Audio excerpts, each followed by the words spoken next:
Hi chum, decided to do another one. This is number 40, it's Cara. Number 40, where we are, down there. Cara, and they're mine, and they're in Murphy's Compost. That's right, yeah, Murphy's Compost, and they've got spuds galore and bloodfish and bone. So, these are my own from last year. So we'll see how these go. Oh, I've just had an idea there. Not an idea, but somebody was doing a thing. I tell you who it was, Harry Rogers, who does the beautiful leather work, was doing a video recently about somebody asked him, what advice would you give to a 27-year-old who wants to break away from work and stuff and wants to do this sort of thing, crafts and things like that there. And I said I must do that sometime because I don't know. That's actually quite a hard one, you know. When I was 27, I'd been married for 4 years and I had 2 children who were 84, 82, 82, 5 and... No, hold on, what was that? When I was when I was 27, I was married for 4 years. Yes, that's right, yeah.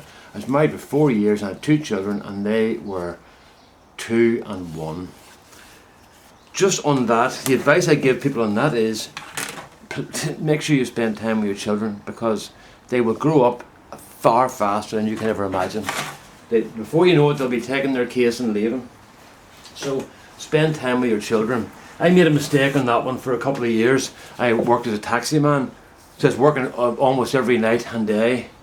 And I thought I was doing the right thing, trying to make more money for my family, to provide more stuff and that there, but I did the wrong thing. I actually lost time with my children. But thankfully I realised what was going on and I got a chance to make up for it to the extent that we used to take our children away in a caravan every weekend during the school year and stuff, and we had a great time, and it wasn't like work. It was wee mini holidays every weekend, you know. It was really good fun.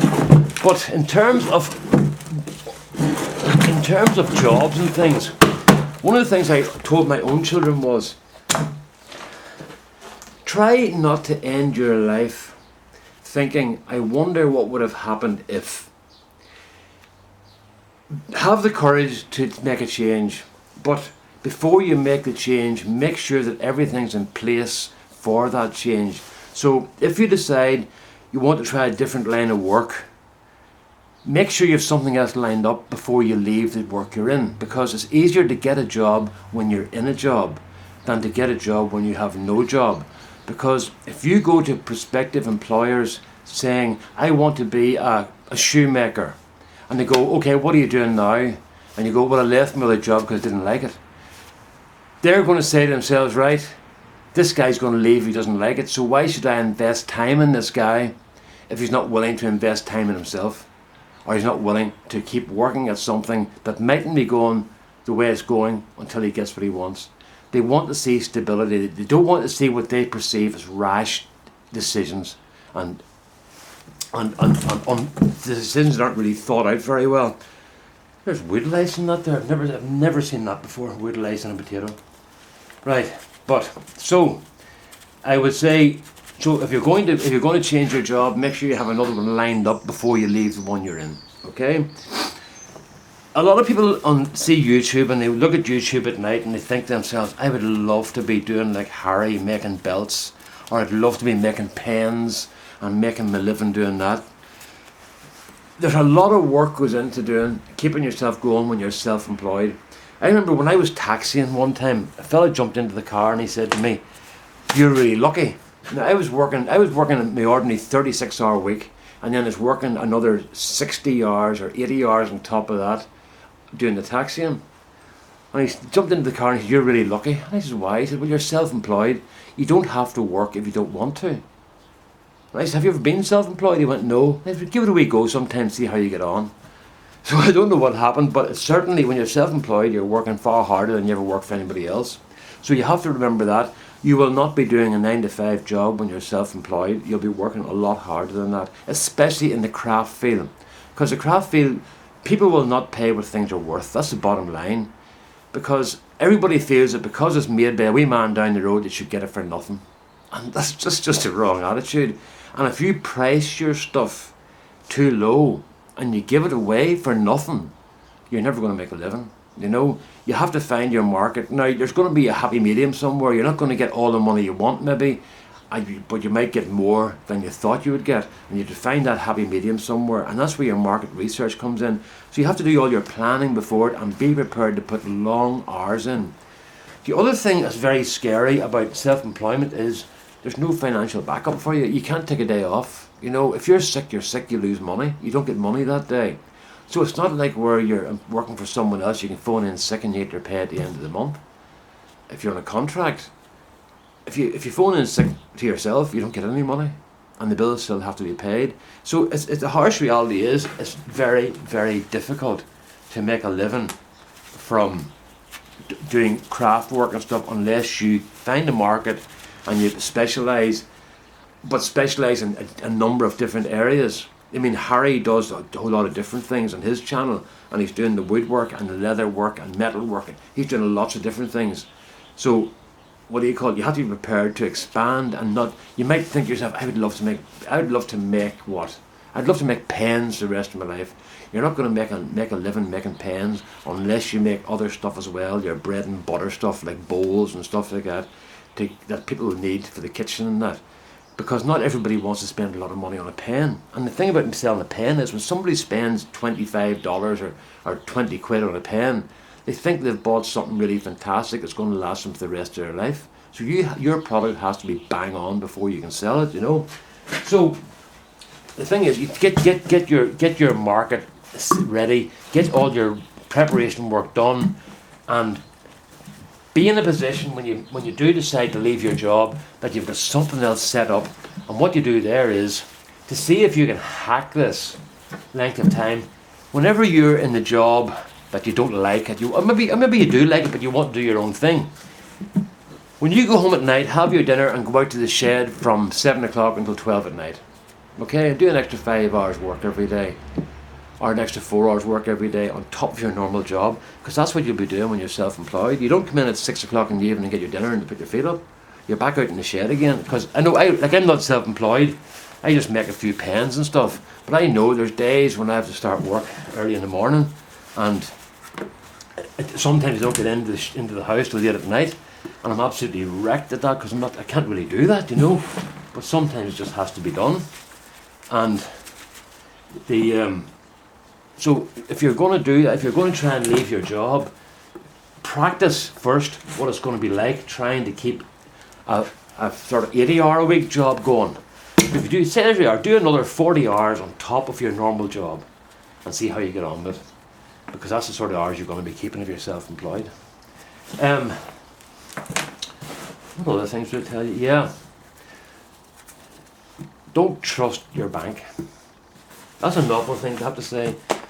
But I've been with my bank for over, what age am I now? I'm 58, 40 years, 43 or 44 years. And I got shafted right royally by a guy a few years ago over an investment. And it wasn't that I was trying to make money, I was trying to protect my money. And he shafted me good and proper and left me in a position where I thought I was going to have money and I had no money, because my money was all tied up for longer than it should have been. So he got a huge amount of commission on it and I got very little back in return, put it that way. So don't trust your bank. They're not your friends. Banks are just money shops, you know. So shop around. The problem with it is you've so many direct debits and standing orders and stuff like that it's too much hassle to have to go through all that stuff of setting up a new account and everything. And the problem is when you do, you'll find the boys you go to are exactly the same as the guys you're with. So my advice to you would be keep a real close eye on your bank.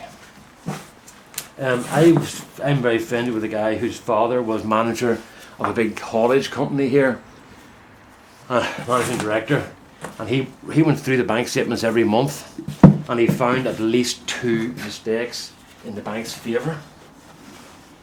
Never a mistake in his favour. So he said, check your bank statements.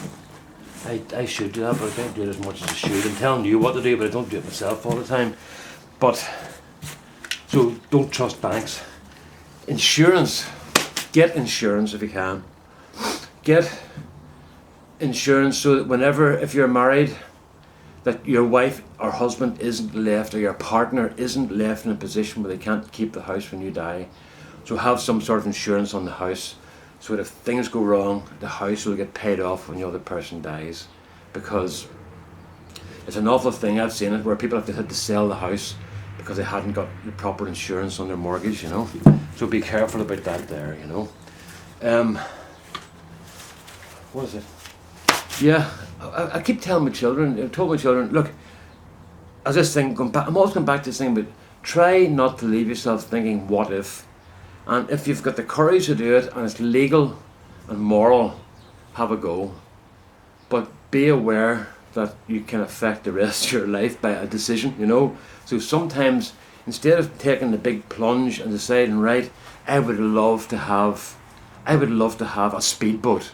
Go and hire a speedboat instead and take it out for a day and see what you think. You might find that the gloss wears off it.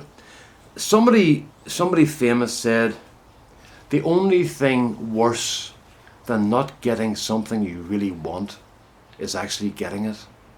There's Oscar Wilde said that, and that's very true.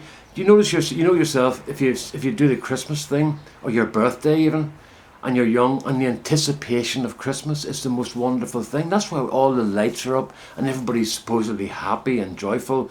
It's the anticipation of Christmas. It's the big thing.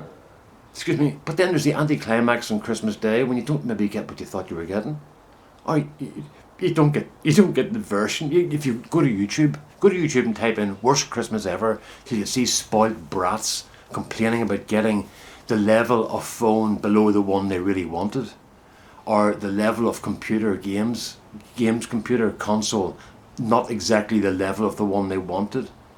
It's unbelievable, some of the stuff that goes on about how terrible their parents are and how awful their life is because they didn't get the exact thing they wanted, because their parents didn't understand what it was, maybe, or couldn't get it. But the ingratitude is unbelievable sometimes. So where did that bring me to? But anticipation, yeah. So if you want something really badly, try it out first, hire it first, and see how you get on with it, because you might find you hate it. And there's nothing worse than having a boat sitting in your garden and you not using it. A boat, what's the definition of a boat? A hole in the water that you throw money into. So be careful when you go to buy boats, because they're not cheap. So try things out before you buy them. The other thing is, try not to get weighed down with stuff, okay? We all see the stuff on the internet, and we all go on to Amazon and we see things, and we buy the thing, and it's nice. It's like sending little presents to yourself, because you press the buy button and, oh look, I've just bought myself a new knife, or I bought myself a new hoe for the garden, or I bought myself a new watch, or whatever it might be, and it arrives. But it's not nearly as exciting as it was when you pressed the button, because it was the anticipation again. It was better than actual receiving, and you get it and you think, I suppose it's alright, The only place where I don't end up getting disappointed is when I'm buying things for the shed. If I'm buying things like cable ties, or I'm buying parts for the lathe or something, that's where I don't get disappointed, because these are things I need to do a certain job. So when I'm buying things I need, I don't get disappointment. But if I buy things on the whim, I'm always disappointed.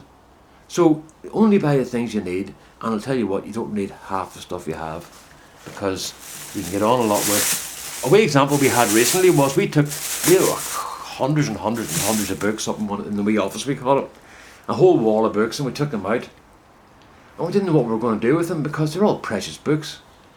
That was 5 months ago, and we haven't looked at one single bag of books since. Now what we should do now is just take them all and give them to a charity shop. We don't even know what's in the bags, but we will go through and look for the books we really want to keep. But what it taught us was, we don't need to keep all those books, because we don't actually use them or read them. So there's going to be a lot of books going to the charity shop now to clear us out, and we're also doing this to streamline a bit for our own children when we die, and they're not left with a whole sorting out business to do, So that's that. But I went off on an awful tangent there. Basically what I say to my 27-year-old self would be, watch the banks, take risks, but calculated risks as far as possible. And if you want to do something, try it first before you do it, and then do it full time. There's no point in you sitting in the house there and looking at somebody working on a lathe thinking, oh my God, I want to do that there. I want to make things like Carl Jacobson or Mike Walt. And then you buy your lathe and all the rest of it and you discover you hate it. But you really like watching guys making stuff. And suddenly you're standing with a lathe, you don't know what it's for. You don't want it because you don't like it. It's too dirty, and there's too much noise, and you don't like the feeling of a respirator on, you know. So try the things out before you buy them, you know. And then I want to change and make sure everything's set up so at least if it goes wrong, there's some sort of a safety net. Okay? So the best way to do that is don't give up your job. Try your new job alongside the job you don't like and see how they compare. And whenever you get the new job rightly set up, then leave your other job. But don't leave and expect to start and bring a wage in, because you won't. You have to do the groundwork first. So run the two parallel and then leave the job you're in that's paying your bills for you. Or you might decide, hey, this job isn't so bad because I'm able to go home and do the things I really like at home. So the main job pays the mortgage and stuff. This new job pays for the extras, the food and stuff like that there maybe, you know, and gets us a holiday or something like that, or buys a new car. But don't walk away from your job. That's a disaster, you know. I can speak with some experience in this, not because I've done it, but because I worked for 16 years with young unemployed kids, and the rule was you do not leave a job placement until you get another one set up.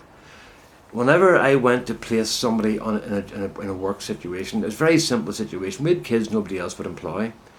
But nobody had ever said to them, what do you want to do? So whenever I went to a placement and I was able to say to somebody, I've got a young fellow who wants to come in and do car polishing. What's he doing at the moment? He's working over in another garage doing servicing, but he doesn't like the oil and stuff, but he wants to work at cars, and he was in the polishing shop there and he got on pretty well, but they don't need somebody for the shop. The guy, yeah, surely send him over.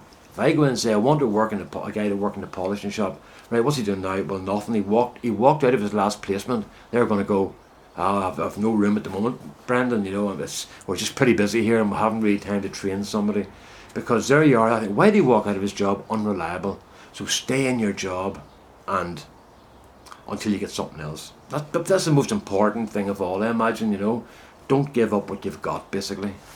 And then before you try something else. And if you do want to try something else, take a wee sample first before you end up making whole balls of the thing and leaving your job and discovering you hate your new life even more, you know.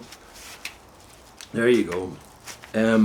Sometimes you have to leave a job to find out there's a job you're supposed to be in. You know, I know someone very close discovered that. He wasn't happy in the work he was in, but it turned out it was the actual circumstances of the job and the location. And he tried something else, it didn't work out.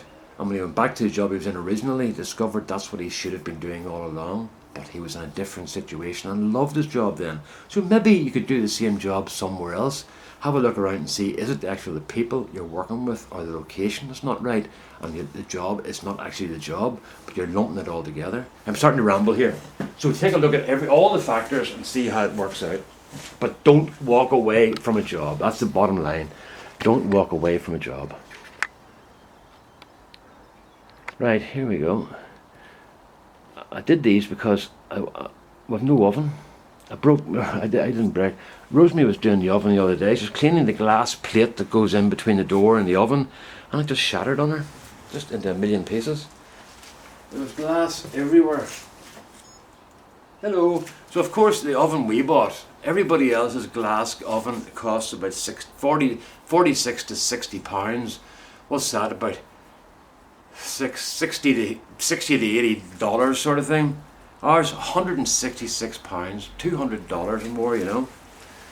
No, $250 for ours. So I went to a guy who does glass in town, and he can get me glass and get it tempered and all the rest of it. So I'm hopefully getting it this afternoon. Right, we're on kilos, so we'll change to pounds. I just went past pounds there. Kilos, pounds, right. Or about 11 pounds we're going to go for.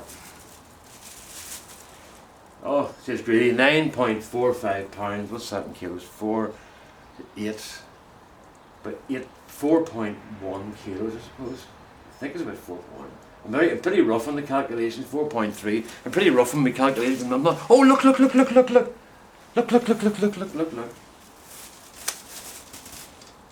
to take this off and do it again.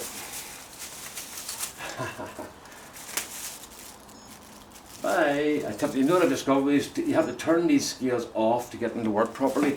If you do the thing, I don't know if I'm doing it wrong or the scale's doing it wrong, but what are we at? Yeah, 9.85, so nearly 10 pounds, so that's about 4.4 kilos. 4.4 kilos.